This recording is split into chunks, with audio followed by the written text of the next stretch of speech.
So how are we going to look at delta and theta over time? Okay, so let's do. So which one comes first? So Beth, go ahead and hit us on the next slide.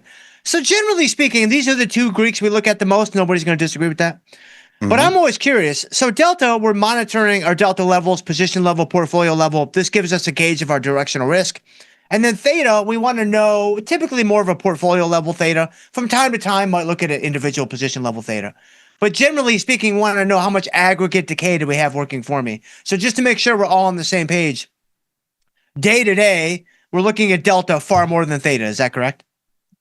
For sure. I mean, delta is where your risk is. Theta is like, we know what side of the decay curve we're on. And theta, especially now with like 0-day trading and all that sort of like those positions are way bigger and skew that number way more than delta. Delta is going to tell you day to day where your risk is. The theta number, if you're trading 0-day iron condors, your theta is going to be 2x what it actually is for your like 30 to 40 day trade. So it's all about delta. Tony, agree? No, totally agree. All about delta. Yeah, definitely. I totally agree. And it's an interesting point you brought up too with the 0 DTE, because I completely agree. In my mind now, I start kind of bucketing off my theta to where I have more permanent theta and more like temporary theta. And the 0 DT or like 1 DT or whatever, that's not permanent theta. That's not the same as an in a 45 out of 21. It's completely different.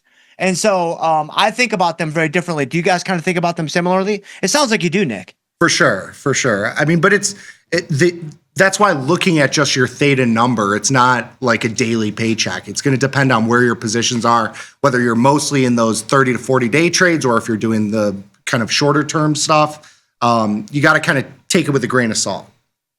Yeah, the theta number agree. For sure.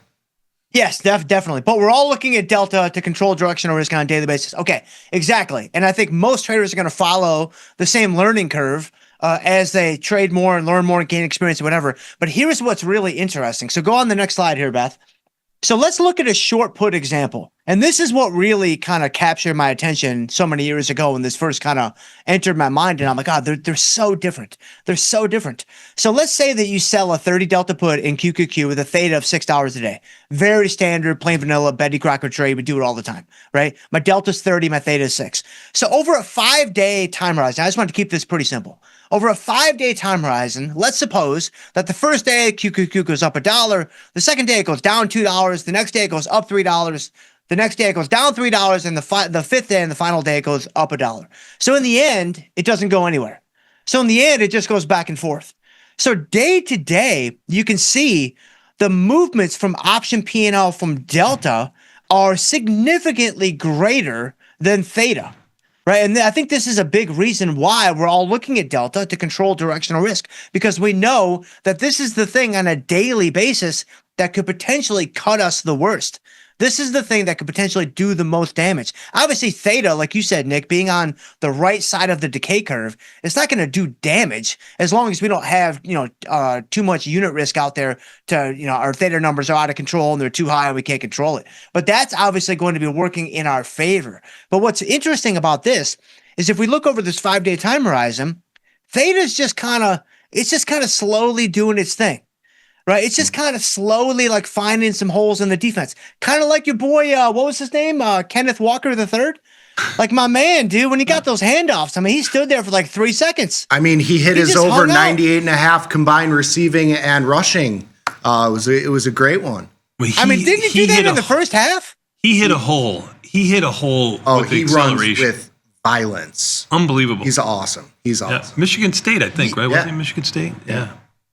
Yeah, well, Michigan State and Wake Forest. It was kind of a combo deal. I think he was at Wake Forest first. I didn't know that. He's from Memphis, Tennessee. We actually saw that last night, which my wife is from Memphis, Tennessee, and that's where I went to grad school. That's where I earned my PhD. So you're a big Kenneth Walker Seahawks guy. Of course. I mean, I've been one since day one. I'm shocked you had to ask, actually. I mean, I've been all over Kenneth Walker for a very long time.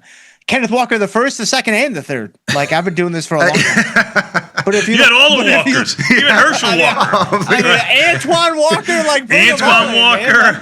that was NBA, right? Was that That was Celtics. You're Celtics. Celtics fan. Yeah, you're Celtics. Look at you. Yeah, let's go, man. Let's go.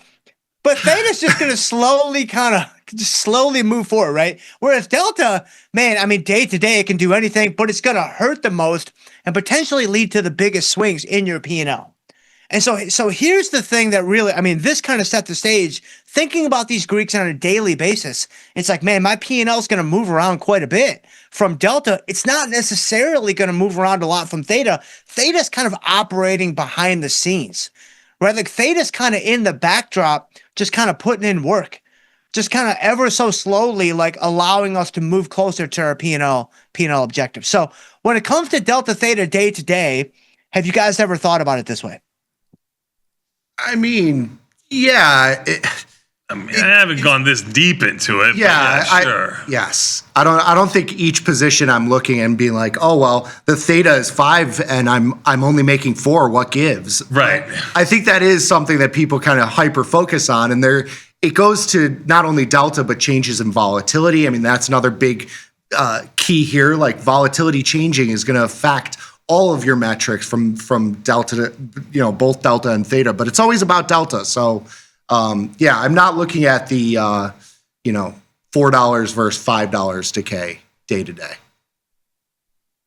Yeah, I agree. Yeah. I mean, I think that's really, really valid. And I think that that's the right way to think about this. Mm-hmm. So Beth, hit us on the next slide. So here's the big takeaway for everybody out there, right?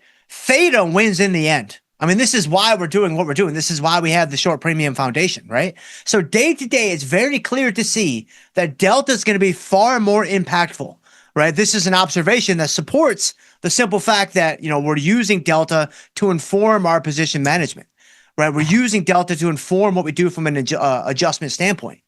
But when it comes to the long term, so longer term, what we're trying to do, I think zero DTE is very interesting. I think zero DTE, there's a lot of opportunity there. I'm still not necessarily ready to kind of make that the foundation of what I'm doing. Thanks for watching. If you want more context and more ways to think about markets, check out more of our videos. And don't forget, give us a like, comment, subscribe, and watch Tasty Live.